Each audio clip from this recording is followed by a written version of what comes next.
কি হলো মা? এতক্ষণ তো এত কথা বলছিলে, এখন চুপ করে গেলে কেন? আমার কথার কোনো উত্তর নেই তোমার কাছে? নাকি তোমার কাছে কৈফিয়ত চাইছে এটা শুনে তোমার রাগ হচ্ছে? তুমি তো আবার কারো কাছে কৈফিয়ত দেওয়া পছন্দ করো না, তাই না মা? আজ সময় ভীমরুলের চাকে ঢিল মেরেছে, এমন কামড় খাবে না এক্ষুনি, সারা জীবন মনে রাখবে। সোমা, এবার তুই থাম। তুই কিন্তু অনেক কথা বলে ফেলেছিস। আমরা কখনো মায়ের সাথে এইভাবে কথা বলি না, জানিস না তুই? আমি জানি তোর হয়তো খুব রাগ হচ্ছে, কিন্তু এটা ভুলে যাস না, মা কিন্তু আমাদের সবসময় ভালোই চেয়ে এসেছে। আর সেই ভালো চাওয়া নিয়ে কখনো প্রশ্ন করিস না। আমাদের বাড়ির সমস্ত সিদ্ধান্ত কিন্তু মা এতটা কাল ধরে নিয়ে এসেছে। জানি তো মা এই বাড়ির আইন, আমাদের সংসারের আদালত। আমাদের সবার জীবন মায়ের ইচ্ছে অনুযায়ী, মায়ের বিশ্বাস অনুযায়ী চলবে। এই নিয়ে মাকে কোনো প্রশ্ন করাও যাবে না। সে মা যতই অন্যায্য কথা বলুক না কেন। কিন্তু কেন মা, এমনটা কেন হবে? আমাদের জন্ম দিয়েছো বলে তাই তুমি আমাদের জীবন নিয়ে ছিনিমিনিও খেলতে পারো? সোমা, কি হচ্ছে কি? তুই অনেকক্ষণ ধরে ছোট বড় কথা শোনাচ্ছিস তোর মাকে। উনি তোর মা, সবার সামনে এইভাবে মাকে অপমান করছিস তুই। ঠিক বলেছো বাবা, অপমান করে আমি বিরাট বড় ভুল করেছি। সেই অধিকার তো শুধু মায়েরই আছে। শোভা, কি হয়েছে তোমার? কেন তখন থেকে এরকম করে কথা বলে যাচ্ছ তুমি? যে কথা বুঝিয়ে বলা যায় সে কথা তো বিচ্ছিরি ভাবে বলছো কেন? আমাদের যতই রাগ হোক, মায়ের মুখের উপর এইভাবে কথা বলতে আমরা পারি না সোমা, কখনো না।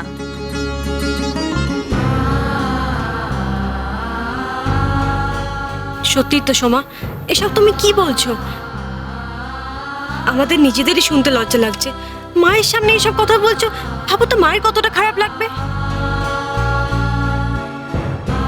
আজ অব্দি এমন হয়েছে সোমা যে মায়ের কোনো সিদ্ধান্ত জোর করে মা আমাদের উপর চাপিয়ে দিয়েছে?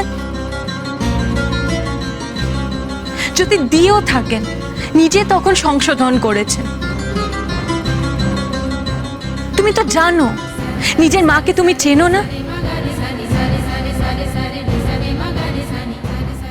মা, আমি সোমার হয়ে আপনার কাছে ক্ষমা চাইছি। ওকে আপনি ক্ষমা করে দিন মা। ওর মাথা ঠিক নেই, ও নিজে জানে না ও কি বলছে, ও কি করছে। ওকে ক্ষমা করে দিন মা। আমি আপনার ছবে না, একদম ছবে না আমায়।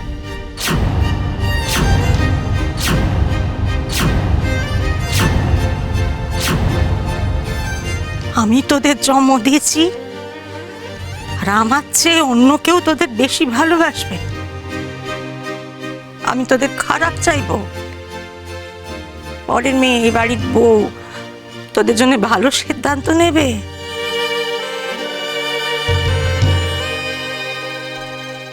আমি বড় বৌদিকে জেদে হারাবো বলে তোর জীবন নষ্ট করার কথা ভেবেছি? এত বড় কথাটা কইতে পারলি তুই? ছি ছি ছি, এমন কথা শোনার আগে আমার মরণ কেন হলো না?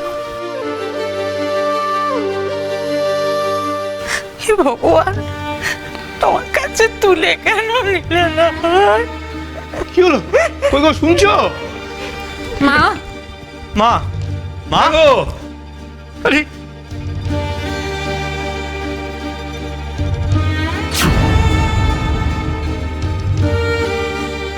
কেসটা একেবারে জমে গেছে। চাবি বদ্দির কাছ থেকে না নিলেও মা তো এইসবের জন্য বদ্দির ওপর হেব্বি রেগে গেছে। এখন কাঁদছে, এরপর একেবারে মাচন্ডি হবে। আর তখনই ওফ কাগুলি, এবার তোর কপাল খুলে যাবে মনে হচ্ছে। মা, আমার কথাটা শুন মা।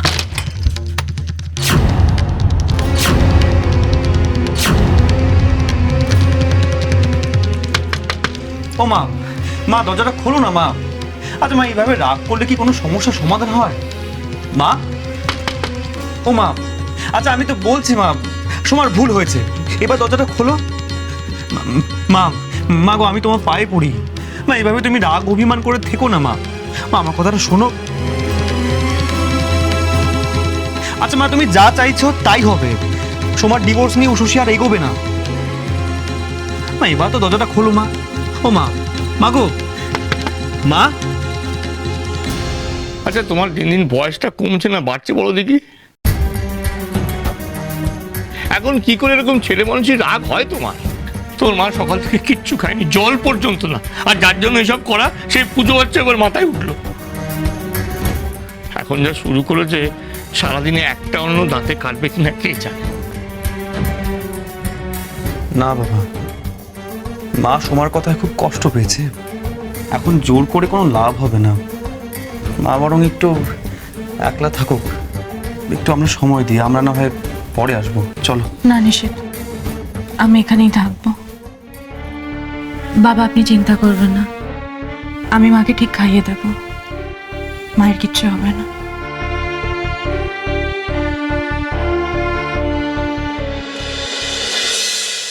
বদ্দি খাবে না? মাকে না খাইয়ে তো উশসী খাবে না বললো। সব কিছুতে বাড়াবাড়ি। বদ্দিও কি মায়ের মতো জামাই ষষ্ঠী করছে নাকি? হ্যাঁ, যাকে নিয়ে এত কিছু সে তো দিব্যি খেয়ে বেরিয়ে চলে গেল, একবার কারোর দিকে ঘুরেও তাকালো না। একবার ভেবে দেখো ডায়না, মাকে যা নয় তাই তো সময় বলেছে, তাই না? সময় তো উপোস দেয়নি, তাহলে বদ্দি কেন স্যাক্রিফাইস করছে? ভালো বলেছ, কিন্তু একটা কথা মনে হয় ভুলে গেছো, সবাই উশসী নয়। দেখো আজ আমরা তিনজনই মায়ের ছেলের বউ, কিন্তু মায়ের যন্ত্রণা একমাত্র উশসী ভাগ করে নিয়েছে। আমরা চাইলেও কি ওর মতো হতে পারবো? চেষ্টা করেছি কিন্তু পারিনি। আর আজ যেখানে আমরা শুধু নিজেদেরটাই দেখি, সেখানে সোমাকে কি করে দোষ দিই বলো তো?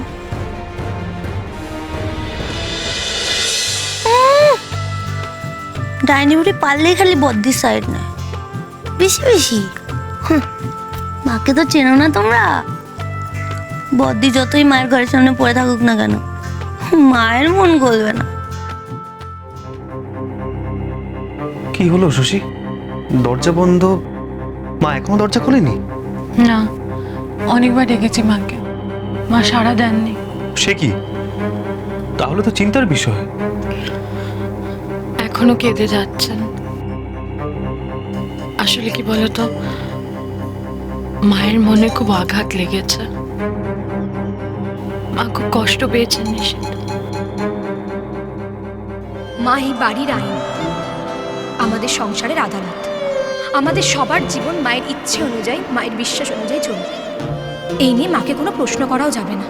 সে মা যতই অন্যায্য কথা বলুক না কেন, এই নিয়ে মাকে কোনো প্রশ্ন করাও যাবে না। সে মা যতই অন্যায্য কথা বলুক না কেন। কথা আমাকে কোনোদিন শুনতে হবে ভাবিনি, তো ভুল আমি। আমার সন্তানদের মনে আমাকে নিয়ে এত প্রশ্ন, এত যন্ত্রণা, ওদের নাকি ভালো চাই না আমি, এত খারাপ মা আমি নাকি আমার জেদ বজায় রাখতে নিজের সন্তানদের জীবন বাজি রাখি। ঠাকুর,